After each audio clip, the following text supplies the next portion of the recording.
Hello students, welcome to my channel. இப்போ நான் வந்து உங்களுக்கு creditors எடுக்க போறேன். இவ்வளவு நேரம் உங்க ஃபார்மட் எடுத்துட்டேன். bills payable எடுத்துட்டேன். இப்போ நான் creditors எடுக்க போறேன்.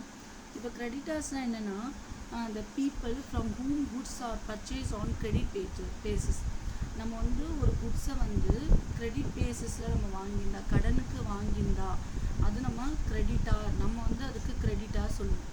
சரிங்களா? இப்போ நம்ம வந்து யாருக்காவது பணம் கொடுக்கணும்னா ஒரு பொருளை நம்ம வாங்கிட்டு வரோம்.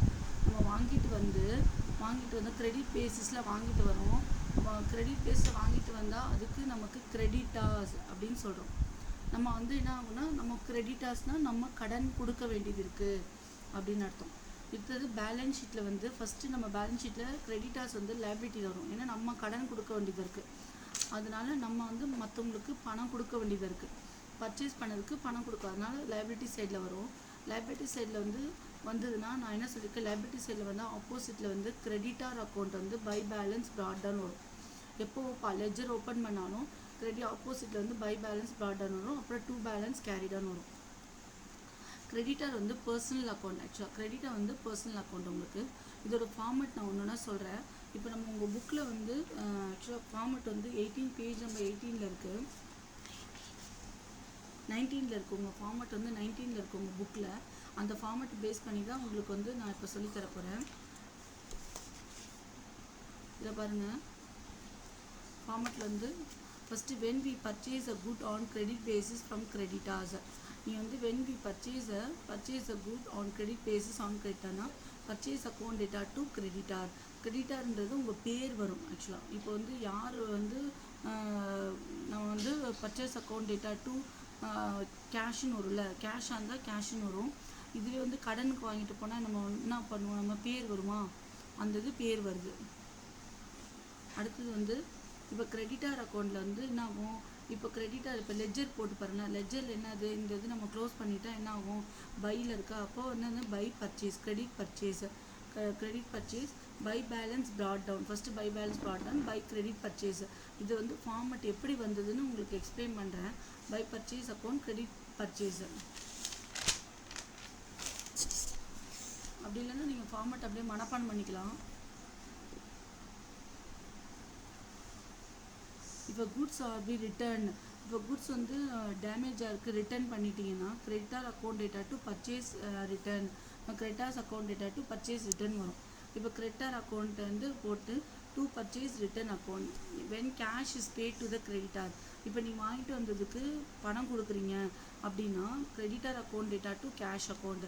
இது வந்து லெஜர் வந்து உங்கள் புக்கில் இல்லை. ஆக்சுவலாக இது நானே வந்து வேறு நோட்ஸ் வந்து உங்களுக்கு எடுத்து கொடுக்குறேன் உங்களுக்கு. இப்போ கிரெடிட்டார் அக்கௌண்ட்டில் பாருங்கள் by balance brought down, by balance by purchase account, by to purchase return வருது. அப்புறம் டு கேஷ்னால் நம்ம கேஷ் பே பண்ணால், பேங்க்கில் நம்ம பே பண்ணால் டு பேங்க் அக்கௌண்ட்டுன்னு வரும். இப்போ bill of exchange is given to the creditor. இப்போ பில் ஆஃப் எக்ஸ்சேஞ்ச் வந்து நம்ம இப்போ bill of exchange is given to the கிரெடிட்டார்னா creditor account data to bill payable. Creditor account data to bills payable. Creditor வந்து to bill payable account, bill accepted. if a check is issued but dishonored. இப்போ நம்ம check கொடுக்குறோம், அது வந்து டிஸ்ஆனர்னா பணம் இல்லைன்னா return ஆச்சுன்னா bank account data to creditor. அப்போ கிரெடிட்டார் வந்து by cheque dishonoured. If the bill of exchange is dishonoured. Bill of எக்ஸ்சேஞ்சுன்றது வேறு, பேங்க்குன்றது வேறு. பில் ஆஃப் எக்ஸ்சேஞ்ச்னா என்னென்னா நான் பணம் கொடுக்குறேன்ற ஒரு விஷயத்த நான் அக்செப்ட் பண்ணிக்கிறது. சரிங்களா? பில் பேயபிள் நான் பணம் கொடுக்குறேன்றது அக்செப்ட் பண்ணிக்க. அது டிஸ்ஹானர்ட் ஆச்சுன்னா அதுக்கு வந்து பை பில் டிஸ்ஹானர்ட். இப்போ discount from the supplier is received. Discount from the supplier is ரிசீவ்டுனா என்ன அர்த்தம்னா டிஸ்கவுண்ட் ரிசீவ் பண்ணுவோம்ல, நம்ம ஒருத்தவங்கள்ட்ட நம்ம கடன் வாங்கியிருந்தோம்னா சம்டைம் டிஸ்கவுண்ட் கொடுப்பாங்க. அப்போ creditor account data to discount receive, அதான் டூ டிஸ்கவுண்ட் வருது இதில். இப்போ இதில் ஷார்ட் நோட் சொல்கிறேன். இப்போது கிரெடிட்டார்ஸ் மீன்னா அவர் கிரெடிட் சப்ளையர். கிரெடிட் சப்ளை பண்ணுறாங்க. கிரெடிட்டார் மீன்ஸ் அவர் credit supplier. Creditor is our liability. Creditor are always shown on the liability side of the balance sheet. Creditor account is a personal account. இது வரைக்கும் நம்ம creditor பார்த்தோம். இதில் தான் நான் வந்து இப்போ நான் சொன்ன லெட்ஜர்லாம் வந்து இந்த புக்கில் உங்களுக்கு இருக்குது. ஆக்சுவலாக இங்கே பாருங்கள், டோட்டல் கிரெடிட்டார்ஸ் அக்கௌண்ட். இதை நீங்கள் வந்து மனப்பாடம் பண்ணாதீங்க. இதுமாதிரி புரிஞ்சு படிச்சிங்கன்னா உங்களுக்கு ஈஸியாக இருக்கும்னா உங்களுக்கு நான் வந்து ஜேர்னல் மாதிரி ஃபஸ்ட்டு நான் சொல்லிக் கொடுக்குறேன். இப்போ கிரெடிட்டார் அக்கௌண்ட்டு இப்போ டோட்டல் கிரெடிட்டார் அக்கௌண்ட் இருக்குங்களா, by balance brought down. By balance brought down எங்கே வந்து லைபிலிட்டி சைட்லனால நம்ம ஆப்போசிட்டில் எடுத்துகிட்டு வரோம் அப்படின்னு சொல்லியிருக்கேன். By balance brought down. அடுத்து purchase account, credit purchase. Credit purchase. அடுத்து bank, by bank account discount dishonoured. Cheque dishonoured. Cheque dishonoured என்ன, செக் வந்து ரிட்டர்ன் ஆயிடுச்சு. அப்புறம் bill payable dishonoured. Bill payable dishonour, கொடுக்க வேண்டிய பணம் டிஸ்ஹானர்ட் ஆயிடுச்சு அப்படின்னு. அப்புறம் 2 கேஷ் பே. கிரெடிட்டார் வந்து கேஷ் பே பண்ணுறது. 2 வந்து செக் வந்து பே பண்ணுறது. கேஷு இல்லை செக். இப்போ கடனுக்கு வாங்கிட்டு போயிருந்தால் நம்ம பணம் திருப்பி தரணும்ல, அதோட கேஷாக கொடுப்பாங்க இல்லை செக்காக கொடுப்பாங்க. Bill payable, bills accepted. 2 discount receive. 2 purchase return. 2 balance carry down. இந்த ஃபார்மேட்டை தான் நான் உங்களுக்கு லெஜர்லேயே இப்போ கொஞ்சம் முன்னாடி போட்டு காட்டினேன். ஓகேங்களா. அடுத்தது வந்து இப்போ நல்லா ஞாபகம் வச்சுக்கோங்க. இப்போது வந்து கிரெடிட்டார்ஸ்னால் பில் பேபிள் வரும், டெப்டார்ஸ்னால் பில் ரிசீபிள் வரும். கிரெடிட்டார்ஸ்னால் பில் பேபிள். நீங்கள் கடனுக்கு வாங்கிட்டு வந்தீங்கன்னா கிரெடிட்டார்ஸ் அப்படி சொல்கிறது பில் பேயபிள். ஓகேங்களா, பில் பேயபிள். இப்போ வந்து பில் ரிசீவபிள்னால் நீங்கள் விற்பனை பண்ணுறீங்க, நீங்கள் சேல்ஸ் பண்ணுறீங்க.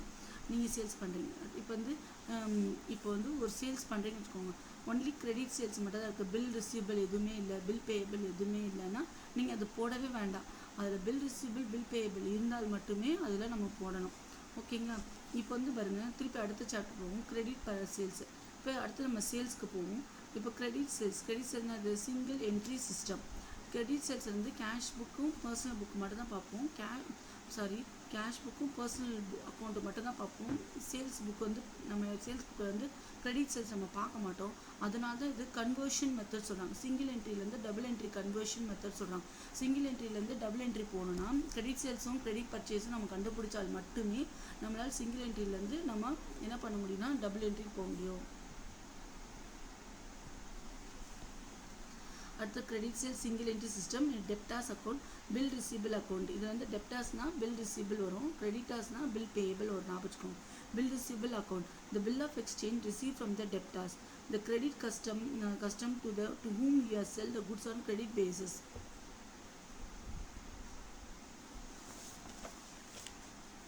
The features of a bill receivable account என்னன்னா, features of bill receivable account னா personal account and asset.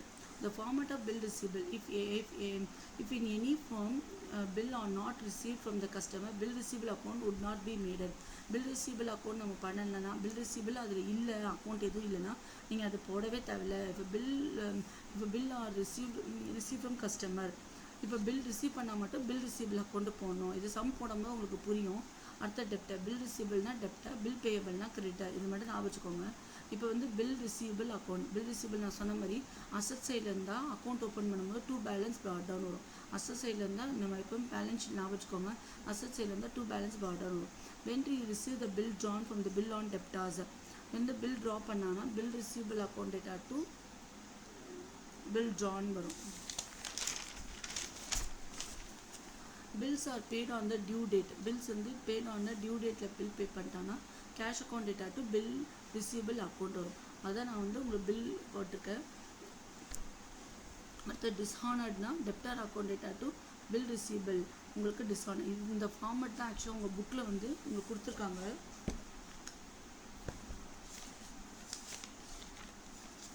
இந்த பாருங்கள், இதில் வந்து பேஜ் நம்பர் 17 உங்கள் புக்கில் கொடுத்துருக்காங்க உங்களுக்கு. பாருங்கள், by cash bank, bill received honoured. அடுத்தது பாருங்கள், 2 பேலன்ஸ் ப்ராட் டவுன் போட்டிருக்காங்க. 2 பேலன்ஸ் ப்ராட் டவுன் போட்டு 2 sundry debtors account, bill receivable account data to sundry bill receivable received during the year. அடுத்தது by sundry debtor, bill receivable dishonored. இதோட ரிவர்ஸில் இது வரும் ஆக்சுவலாக.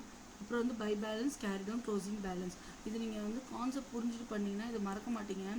மனப்பாடம் பண்ணி இது படிச்சிங்கன்னா தான் கொஞ்சம் லைட்டாக மறந்துடுவீங்க. அப்படி உங்களுக்கு இல்லை மனப்பாடம் பண்ணியே நான் பண்ணிக்கிறேன்னா நீங்கள் மனப்பாடம் பண்ணியே படிச்சுக்கோங்க. அடுத்து டெப்டார்ஸ் அக்கௌண்ட்டு. இதில் பாருங்கள், டெப்டார்ஸ் இதில் இருக்குது பாருங்கள். Total debtors account. டெப்டார்ஸ்னு என்ன, நம்ம சேல்ஸ் பண்ணுறது. By cash received, by cash received என்ன, நம்ம பணம் வாங்குகிறோம். இப்படி படித்து பாருங்கள். Cash account data to debtors account, cash account data to debtors account. Cash account data to debtors account எப்போ எழுதுவோம், நம்ம ஆக்சுவலாக வந்து பணம் ரிசீவ் பண்ண வாங்குவோம். அடுத்து செக் ரிசீவ்டு, செக் எதாவது ரிசீவ் பண்ணால் கேஷோ செக்கோ ரிசீவ் பண்ணால் இது போடுவோம். டிஸ்கவுண்ட் அலௌடு, நம்ம டிஸ்கவுண்ட் அலோவ் பண்ணுறோம். அப்புறம் by sales return account, by bad debts, by receivable, bill received. இது வந்து இப்படி படித்து பார்க்கணும் நம்ம. ஆக்சுவலாக வந்து எப்படின்னா இப்போ வந்து கேஷ் அக்கௌண்ட் இப்போ இப்படி பார்க்கணும்.